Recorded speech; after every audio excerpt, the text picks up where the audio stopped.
राम जय जय राम। भगवान विष्णु के अवतार श्री राम का नाम कौन नहीं जानता है।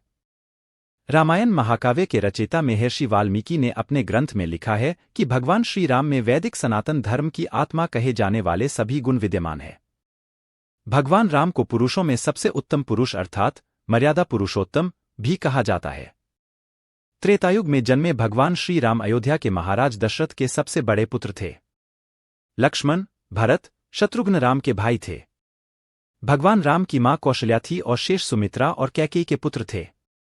भगवान राम का विवाह मिथिला नरेश राजा जनक की पुत्री सीता के साथ हुआ था। लक्ष्मण की पत्नी उर्मिला, शत्रुघ्न की पत्नी श्रुतकीर्ति और भरत की पत्नी मांडवी थी। विवाह के पश्चात भगवान राम को राजा दशरथ ने रानी कैकेयी के कहने पर 14 वर्ष के लिए वनवास पर भेज दिया था, क्योंकि एक वचन के अनुसार कैकेयी राजा दशरथ से कुछ भी मांग सकती थी। तो रानी कैकेयी ने दासी मंदोदरी के उकसाने पर भरत को अयोध्या का राजा बनाने और राम को वनवास देने की इच्छा जताई और पिता की आज्ञा का पालन करके भगवान राम सीता और लक्ष्मण के साथ वन की ओर चले गए। ब्रह्मा, विष्णु तथा महेश में से भगवान विष्णु ने संसार की भलाई के लिए कई अवतार लिए हैं। भगवान विष्णु द्वारा कुल 10 अवतार लिए गए, जिसमें से भगवान राम 7वें अवतार माने जाते हैं और यह अवतार भगवान विष्णु के सभी अवतारों में से सबसे ज्यादा पूजनीय माना जाता है। भगवान श्री राम के बारे में महर्षि वाल्मीकि द्वारा अनेक कथाएं लिखी गई हैं। वाल्मीकि के अलावा प्रसिद्ध महाकवि तुलसीदास ने भी श्री राम के महत्व को लोगों को समझाया है। भगवान राम ने कई ऐसे महान कार्य किए हैं जिसने हिंदू धर्म को एक गौरवमयी इतिहास प्रदान किया है। भगवान विष्णु ने राम बनकर असुरों का संहार करने के लिए पृथ्वी पर जन्म लिया। भगवान श्री राम ने मातृ पितृ भक्ति के चलते अपने पिता राजा दशरथ के एक आदेश पर 14 वर्ष तक वनवास काटा। नैतिकता, वीरता, कर्तव्यपरायणता के जो उदाहरण भगवान राम ने प्रस्तुत किए वह बाद में मानव जीवन के लिए मार्गदर्शक बन गए। भगवान राम अपनी प्रजा को हर तरह से सुखी रखना चाहते थे।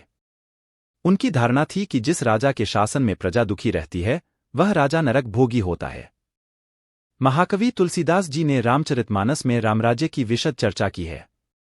माना जाता है कि अयोध्या में 11,000 वर्षों तक भगवान राम का दिव्य शासन रहा। वनवास के दौरान भगवान श्री राम ने देश के सभी आदिवासियों और दलितों को संगठित करने का कार्य किया और उनको जीवन जीने की शिक्षा दी। उन्होंने देश के सभी संतों और उनके आश्रमों को राक्षसों, दैत्यों के आतंक से बचाया था। अपने 14 वर्ष के वनवास के दौरान भगवान राम ने भारत की सभी जातियों और संप्रदायों को एक सूत्र में बांधने का कार्य किया। चित्रकूट में रहकर भी उन्होंने धर्म और कर्म की शिक्षा दीक्षा ली। भगवान राम ने भारत भर में भ्रमण कर भारतीय आदिवासी, जनजाति, पहाड़ी और समुद्री लोगों के बीच सत्य, प्रेम, मर्यादा और सेवा का संदेश फैलाया और यही कारण था कि राम का जब रावण से युद्ध हुआ तो सभी तरह की अनार्य जातियों ने राम का साथ दिया। भगवान श्री राम कहते हैं कि पृथ्वी लोक एक ऐसा लोक है जहां जो भी आता है उसे एक दिन वापस लौटना ही होता है। ठीक इसी तरह श्री राम भी अपना मानवीय रूप त्याग कर अपने वास्तविक स्वरूप विष्णु का रूप धारण कर बैकुंठ धाम की ओर चले गए। एक वनवास के समय भगवान राम 27 साल के थे। 2 लव और कुश राम तथा सीता के 2 जुड़वां बेटे थे। 3 राम-रावण युद्ध के समय इंद्र देवता ने भगवान श्री राम के लिए दिव्य रथ भेजा था। 4 भगवान श्री राम ने पृथ्वी पर 10,000 से भी अधिक वर्षों तक राज किया। 5 भगवान राम का जन्म चैत्र नवमी में हुआ था, जिसको भारतवर्ष में रामनवमी के रूप में मनाया जाता है। 6 भगवान राम ने रावण को मारने के बाद रावण के ही छोटे भाई विभीषण को लंका का राजा बना दिया था। 7 गौतम ऋषि ने अपनी पत्नी अहिल्या को पत्थर बनने का श्राप दिया था और इस श्राप से भगवान राम ने ही उन्हें मुक्ति दिलाई थी। 8 अरण्य नाम के एक राजा ने रावण को श्राप दिया था कि मेरे वंश से उत्पन्न युवक तेरी मृत्यु का कारण बनेगा और भगवान राम इन्हीं के वंश में जन्मे थे।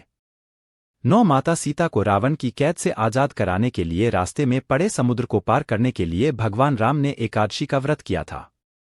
10 वनवास वापसी के बाद भगवान राम के अयोध्या वापसी की खुशी में अयोध्यावासियों ने दीप जलाए थे। तब से दिवाली का त्योहार मनाया जाता है।